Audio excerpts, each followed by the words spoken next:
Jnanakosha Puranas Introduction. सर्गच्च प्रतिसर्गच्च वंशो मन्वन्तराणि च वंशानुचरितं चैव पुराणं पञ्चलक्षणम्. Skanda Purana Avanti Kshetra Khanda. Sanat Kumara glorifies Mahakal Tirtha. Once goddess Parvati requested Shiva to describe the significance of Mahakala Tirtha. Lord Shiva replied, once Sanat Kumar, one of the Manasaputras of Lord Brahma, had gone to his father's abode, situated at a place near Meru mountain. Sage Vyasa arrived there and asked him the same question. Sanat Kumara had revealed to him that all kinds of sins lose their evil influence at Mahakala Tirtha. He had also told him that it was called Pita because Matrikas had their abode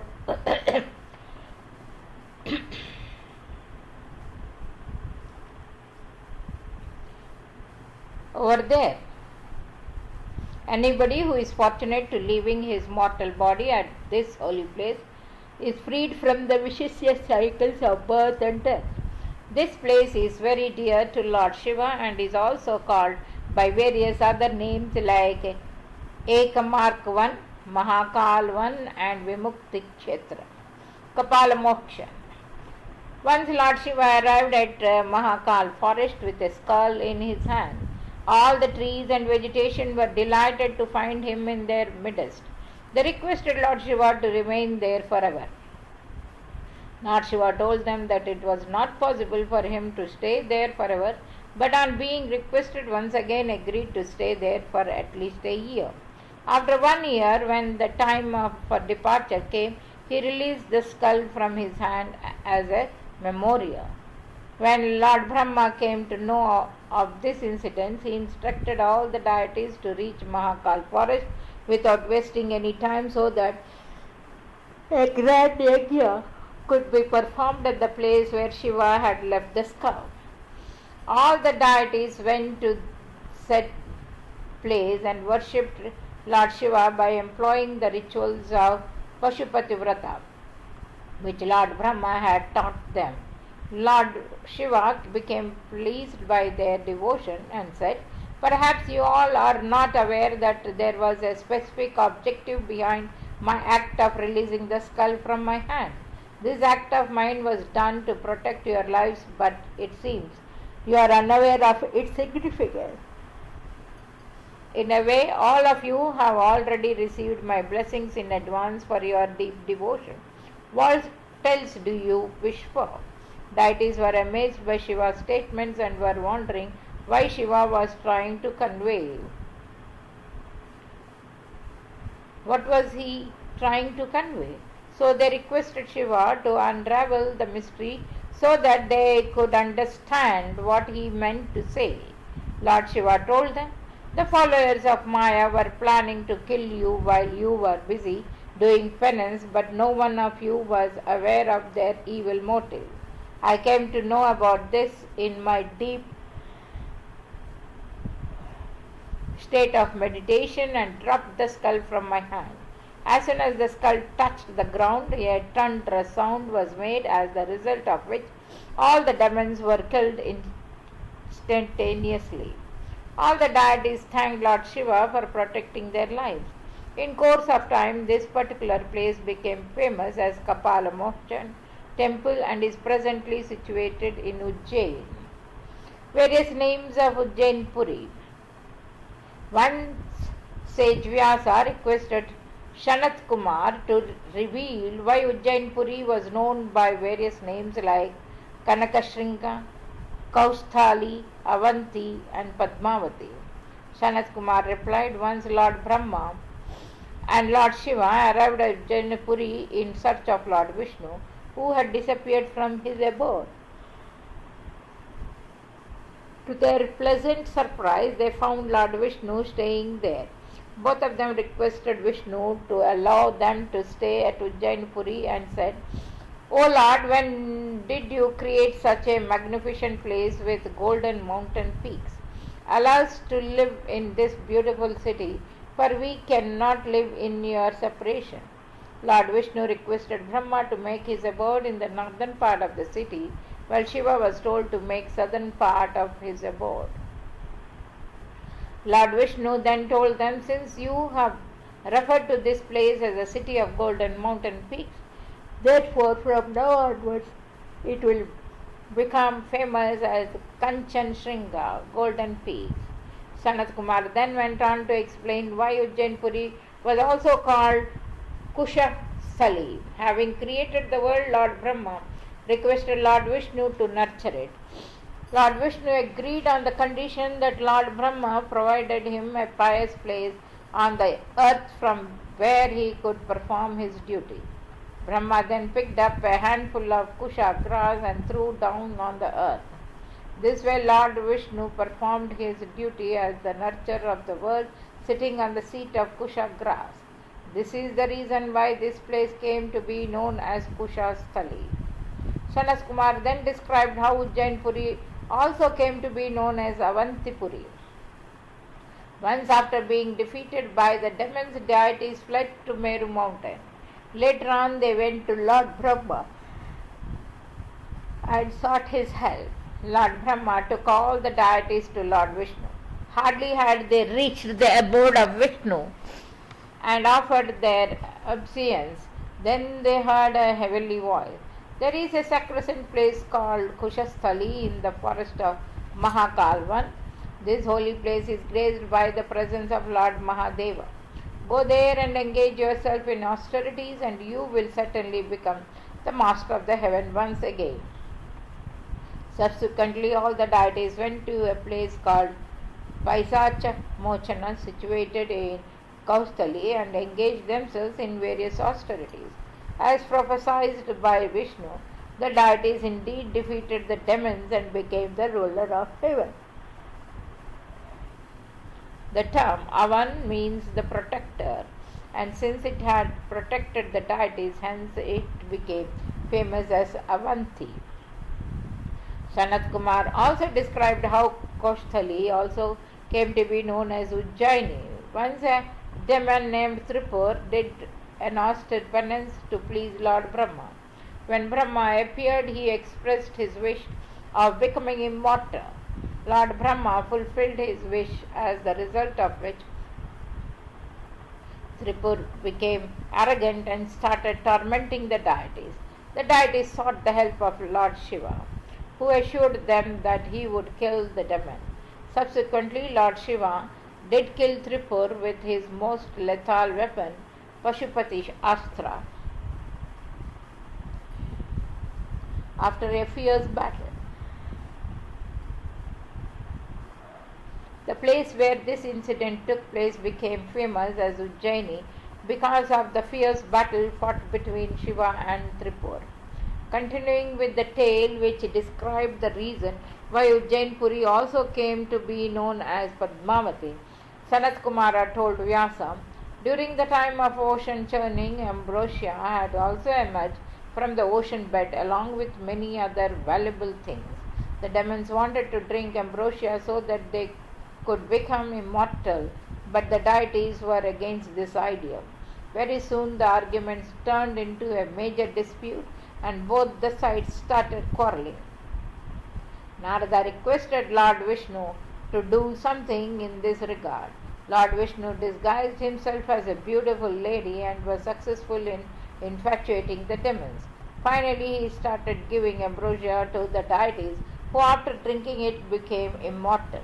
A demon named Rahu was sitting in the rows of the deities after changing his guise. Lord Vishnu was unable to recognize Rahu and gave some ambrosia to him, mistaking him to be a deity. But hardly had Rahu gulped down ambrosia, and before it could reach down his throat, Vishnu severed his head. Rahu's head became immortal as a result of ambrosia's influence. This incident had taken place at Mahakal forest. Later on, all the deities distributed the whole wealth which had emerged from the ocean among themselves. This is the reason why Ujjain Puri came to be known as Padmavati, because Padma is another name of goddess Lakshmi. The grandeur of Avantipuri. Sanat Kumar says, once Parvati requested Lord Shiva to explain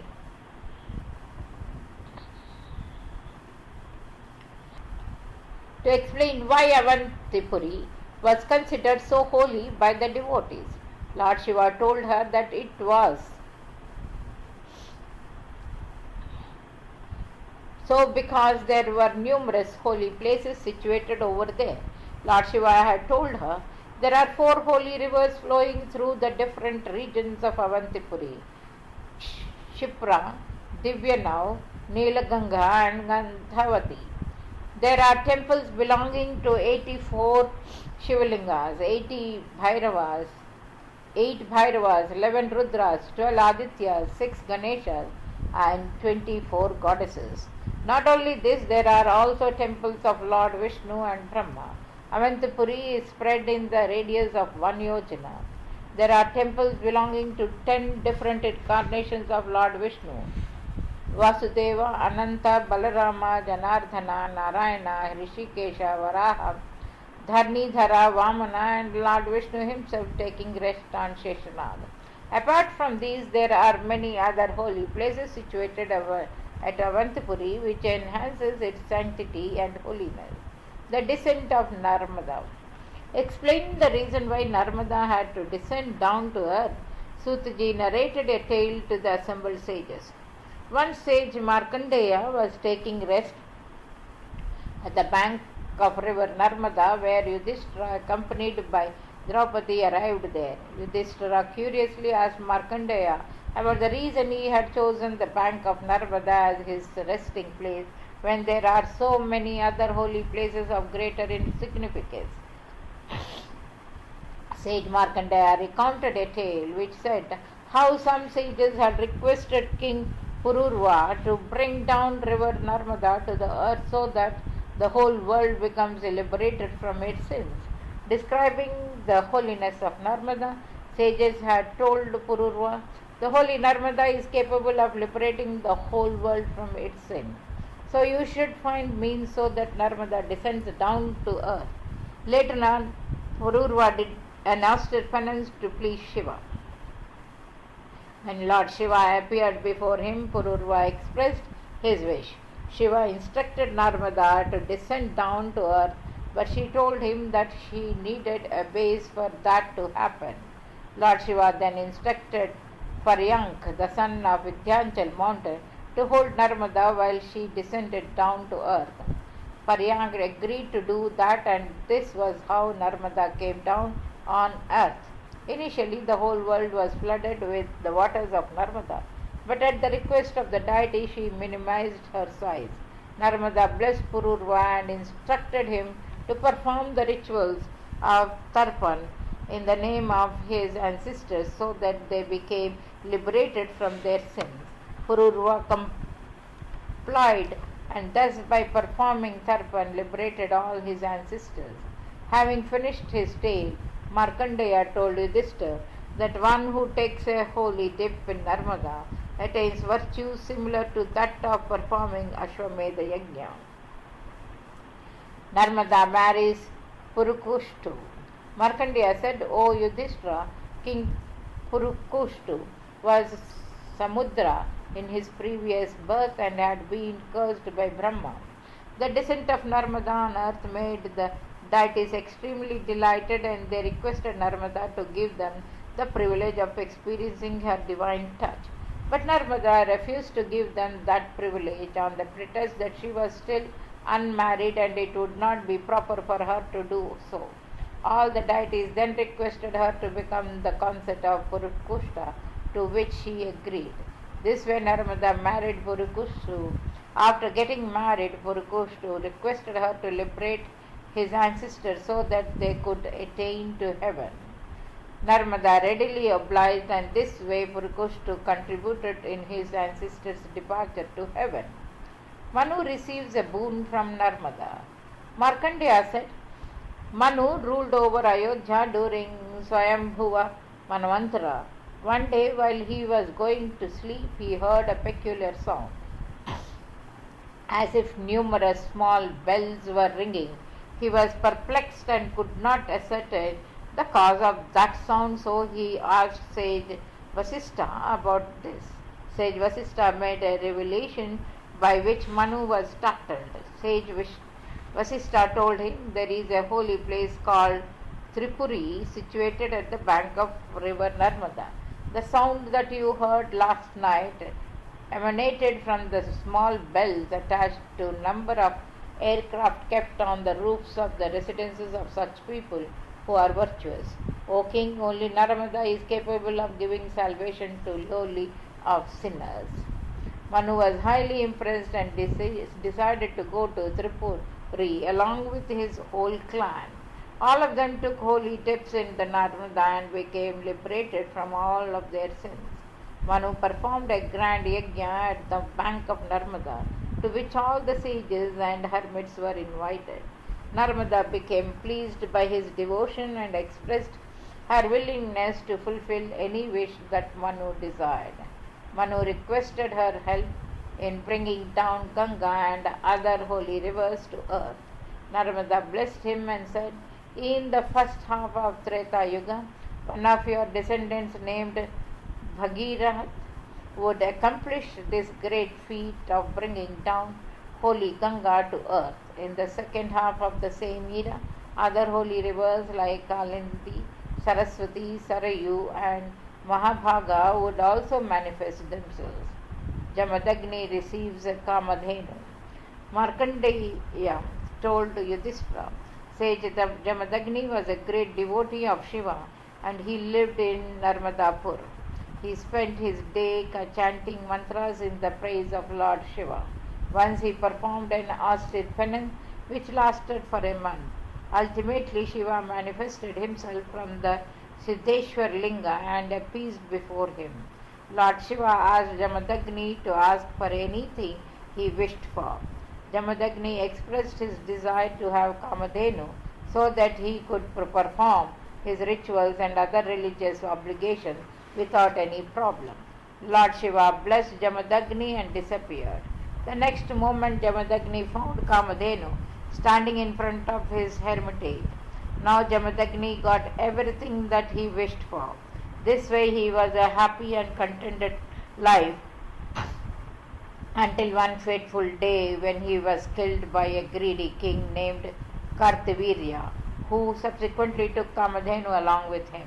While the greedy king was still on his way, Kamadhenu cursed him that very soon not only he but the whole caste of Kshatriyas would be liquidated by Parshuram, Jamadagni's son, as punishment for having committed such a ghastly sin of killing an innocent sage. After cursing Kartavirya, Kamadhenu went to her original abode, the heaven. Later on, when Parshurama learnt of his father's slaying, he liquidated Kartavirya and the whole caste of Kshatriya as had been prophesied by Kamadhenu. Description of hell. Yudhishthira requested Markandeya to describe what a sinner had to go through in Yamaloka and also that what kind of a person should be considered as the most ghastly sinner. Markandeya replied, donating food to needy people in an extremely virtuous deed, and there is no virtuous deed greater than this. A person who donates cereals can be aptly called Annadatta, one who provides food. One who has never donated cereals in his lifetime is destined to go to hell and has to tread as an arduous path leading to it that is ridden with prickly thorns, pointed nails, and other sharp objects. The entire path leading to hell is extremely dark and covered with large pits. The path is also covered with unbearably hot sand spilled all over the place. The sinner is forcibly taken by the Yamaduts despite their reluctance. The sinners repent for the sins they have committed, but it is of no use to them, as they will have to reap the fruits of their evil deeds. They have to undergo all sorts of painful experience They are forced to pass through fire and pits full of filth.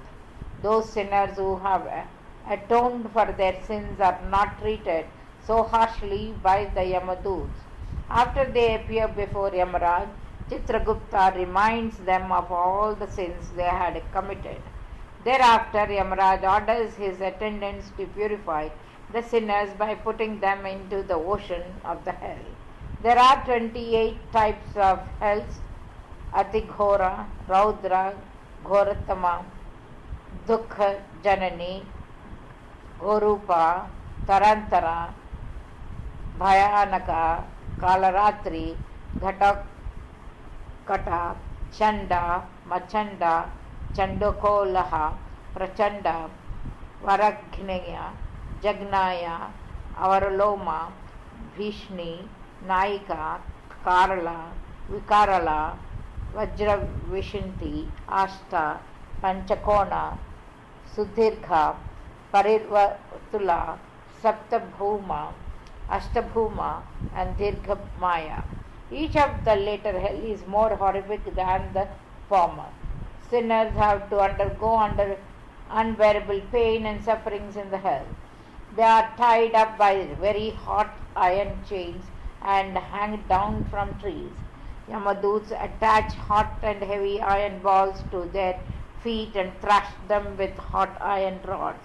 They are then put into wells of filth.